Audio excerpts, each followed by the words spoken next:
Hey, I wanted to watch the, while we're on the subject, I wanted to watch the new How Money Works. I've been avoiding it, you know, but when it's this relevant, I can't wait any longer. It was called The Gig Economy is Full. Too far up my alley to avoid, because we've been talking about the gig economy and how it is like absolutely the reason that unemployment continuing claims haven't risen. But what I think this video is going to talk about is the follow-up effect, which is like, if everybody's doing gig work, what happens next? What does that mean? On the surface, our unemployment rate looks really good right now.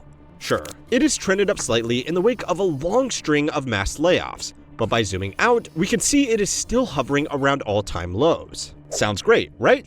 Well, it's no secret anymore that jobs data has had some reliability. Yeah, I mean, before that though. I just said this a million times, but just to be clear, like we all notice, it always goes up.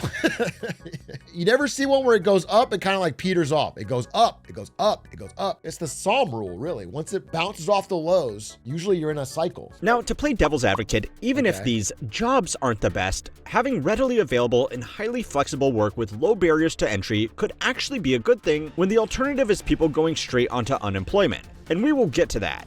But the problem right now for the workers entering the gig economy is that there is a rapidly growing roster of drivers looking to chauffeur around a $50 burrito and a shrinking pool of customers that are still willing to pay for You it. talk about this on the stand. One thing I noticed in LA, so there used to be a lot of money in driving Uber Black because you could charge $200 a ride. You know, Uber Black, you would get like a Suburban, you know, and you drive, but there's so much supply in LA. The prices of Uber Black have fallen equal to or sometimes even below regular Uber, which means you can get this gas guzzling huge blacked out Suburban SUV for like $26, $30 from the air. It's like insane. And you see them all over the highway now. A bunch of people try to do it and you can just tell there's like a huge rush of people going in. Like, same thing with, I think what's happening with Whatnot and like card flipping, dude. There's so much people rushing into it that it's like driving down any advantage you would have had. When you think of gig work, you are probably thinking about people delivering food or driving people around in their fake taxis. Right. But depending on which organization is collecting the data, it can also extend to renting out Airbnb properties or even people like little old me here running a YouTube channel. When a metric That counts as gig work? I don't think that's the same. I don't think YouTube channel is, I mean, our fine.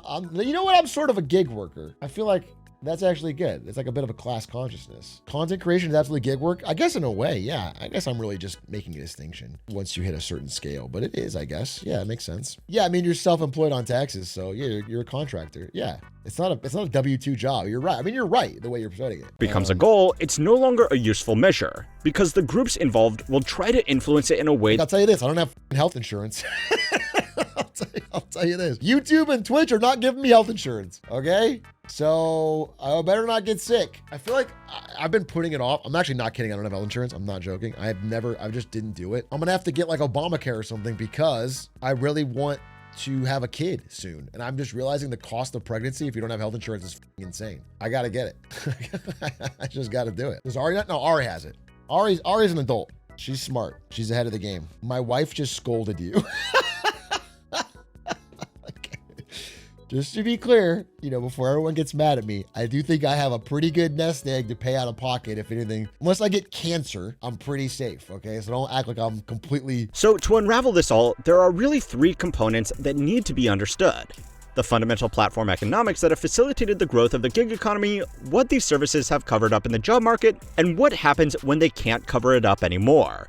Now that first point is really just about a balancing act. A platform like Uber Eats or DoorDash coordinates transactions between a service provider, the delivery driver, a goods provider, the restaurant, and a consumer, which is you poking at pictures of cheeseburgers on your phone at 11 p.m. Dude, okay, wait, this is actually a separate discussion, and it's worth having. I need to go full cam for this. I saw a pretty damning stat that makes me think all of you, as broke as you say you are buying Uber Eats a lot. Dude, especially Gen Z are just fucking animals on Uber Eats. They're doing, like, even as unaffordable it is as it is, dude, I was seeing that people were sharing stories of like people working gig jobs and then ordering Uber Eats. Like there's no way that fucking is gonna add up. I DoorDash almost every day. It's expensive, bro. It's expensive. I mean, some of what people were saying was like, it's the, it's the whole, I'm not going to get a house, so I have a little bit extra money. I'm just going to spend it on splurging right now. That was the mindset. It was like, I'm not going to save for anything, so I'm going to live a little bit better right now. And that could be it, but man, the prices have gotten truly fucked. So if you're Klarna-ing your fucking burrito delivery, that's beyond YOLO. I timed the market to get my Uber Eats coupon. How big is the deal? What do you mean you time the market? Like you're Warren Buffett? Timing the market beats timing the market. You know what I'm saying? You should always be door dashing to get the best deals. Buying the dip on nachos. I'm buying nachos with dip. Can someone explain to me where kids are getting the money to live a DoorDash lifestyle? I can't figure it out. I'm a 44-year-old man, no kids. I own and operate a fast casual restaurant with 4 locations. I'm familiar with the insane amount of money it costs to have food DoorDash to your front door. At my own restaurant, a $16 poke bowl delivered with tip is going to run you close to $30. Trust me when I tell you almost every high school age kid these days seems to be using DoorDash multiple times a week, including my own employees who I offer a free meal to when they work literally any shift. Dude, if you are working at a fast casual restaurant and then ordering Taco Bell to the restaurant, that seems crazy, bro. Just even if you don't like poke, that's crazy. That's so much of your daily paycheck. But it is crazy to think like $30. That is a 1.5 Silk Songs.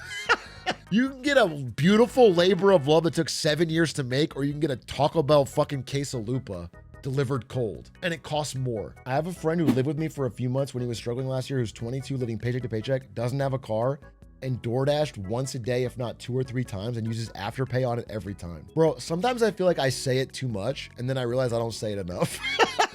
I feel like I don't need to say it. I feel like I should say it every day. Like, it's not a good fucking way to spend your money. It's not. That will catch up to you. Afterpay and Klarna are not some magical free money trick, bro. They know what they're doing, and they're farming you for the fees you will be paying. The top 10% of households are now doing a record 50% of the spending, while the bottom 60% of households are doing a record low of just 20%. This growing divide is not great. But for a company like Uber, it's been a golden opportunity to squeeze more money for a worse service out of customers while simultaneously squeezing more service for less money out of its contractors. Also, let's be honest with ourselves. A lot of that gap is being bridged by pushing for tips harder as well. For the first 3 years of the company, they didn't... Bro, I don't know if anyone's encountered this. What they do now, at least in LA, if you get a ride to the airport, the Uber driver almost certainly now will ask you for your phone number to do a private... They start like these private driving rings.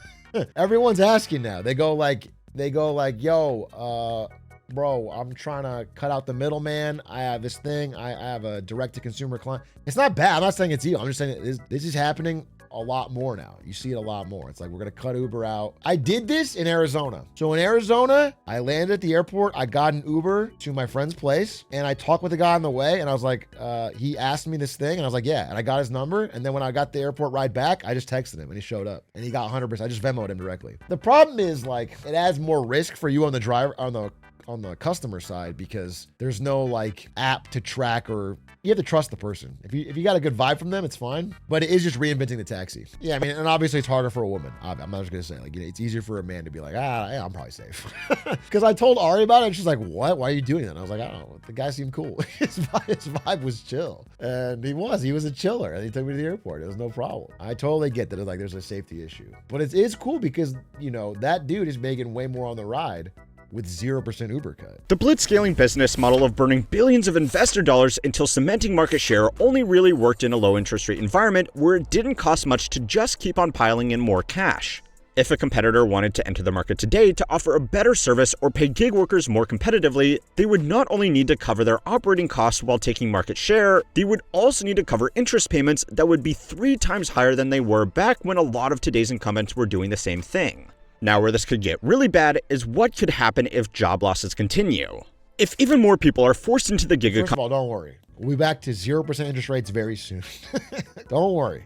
After Donald Trump gets Kevin Hassett, or I guess Kevin Walsh, apparently there's another Kevin angling for the throne. We'll get back down to 0%, and we'll get QE, and we'll get meme stocks, and we'll get the Uber drivers, or we'll just get a bunch of inflation. We'll see. But typically, businesses need to fill out a lot of paperwork to lay people off. It makes them look bad to investors, and they will also need to rework internal processes to operate with fewer staff. Yeah, sure, they still do it, but it's not an instantaneous or painless process.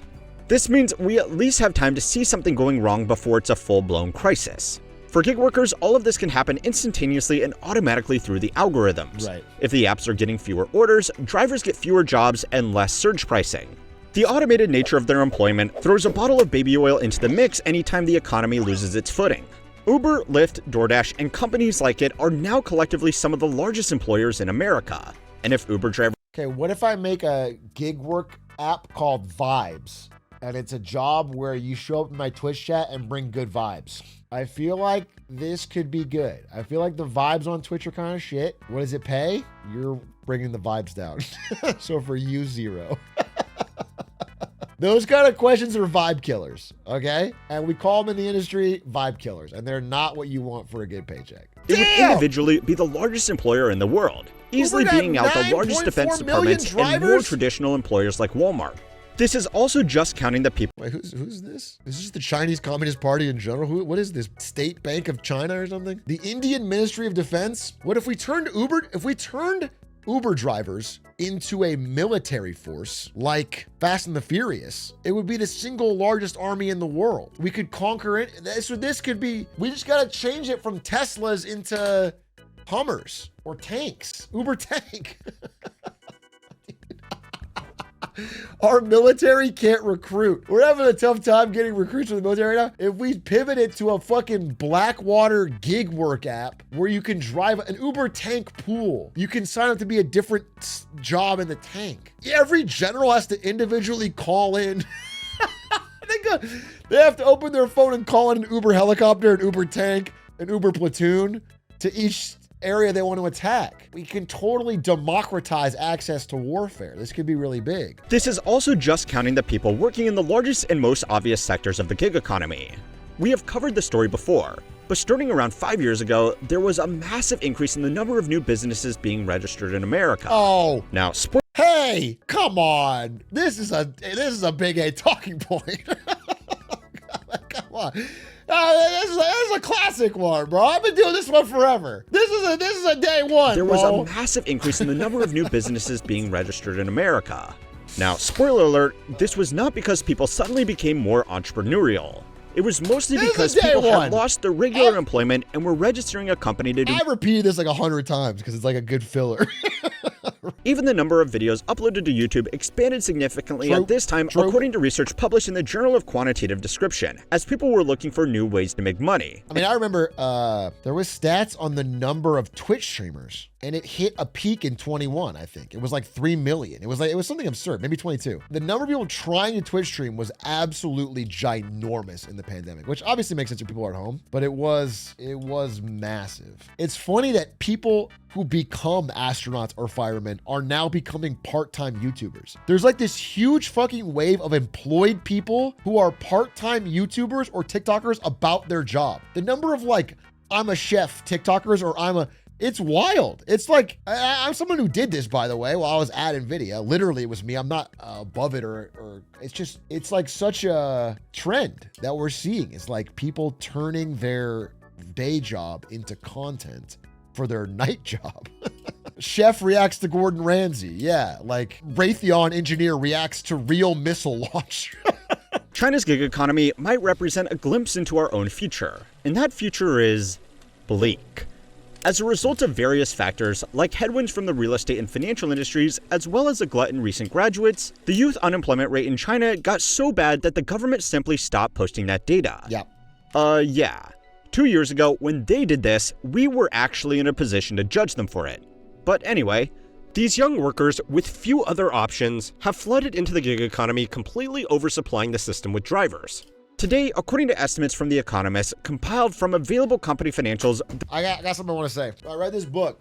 This is a big A book club recommendation, bro. Haunting book. I Deliver Parcels in Beijing. This is a true, honest depiction of a guy who, over the past like 14 years, worked 10 different gig jobs in China. Someone in the community recommended this to me, and it is a fucking great book. It is just a real guy. He writes really simply and honestly, and this came from, he worked these jobs and he would write about them online in China. And they started to blow up because they were just an honest day-to-day account of what it's like working the gig economy in China, which is like fucking hard. And they took off and he got published and he got a book from it. Now he's an author, which is great. And he met his wife and he moved out of it. But it is, it's haunting, man. It's crazy. This will open your eyes on another side of China, I guess. Like the people working the gig work economy there's just so much competition. I'm thinking of a story from this book. He talks about how he worked at like Alibaba package sorting. So they would have to open this package, they'd have to sort it into different things, and then they would put it on trucks to ship out. And it's like a pretty manual, annoying job. And you'd work insane shifts and you'd get fucking tired. And he talked about how, you know, anyone could apply for the job and show up and they'd give them a 2-day unpaid trial to make sure they were even qualified. And he's like, it's illegal, but nobody does anything about it. Like they're not allowed to do that, but like they just do it. All right. So there's 2 days unpaid trial. And during that trial, you're sorted into groups of 4 and you work as a team to get a certain number of packages unpacked and sorted. Just out of their own fucking economic need.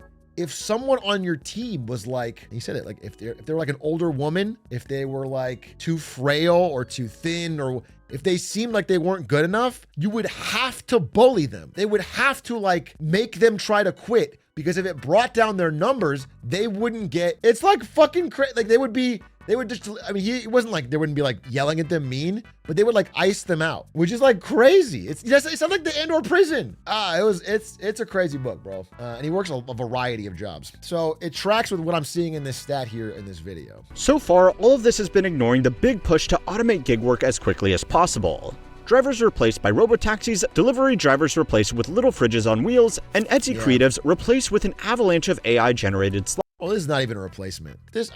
We talked about this too, is like, as someone who uses Etsy for a lot of gifts, this holiday season, I've just really noticed it's become absolute horseshit.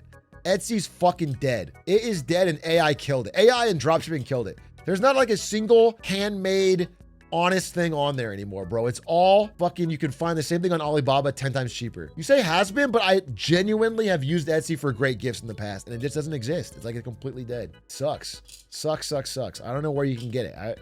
There's gotta be people you can buy from, like artists you can buy from to get cool things, and I don't know where to get it. But good video. Thanks again, How Money Works. Another banger video. Really enjoyed it. And very, very interesting.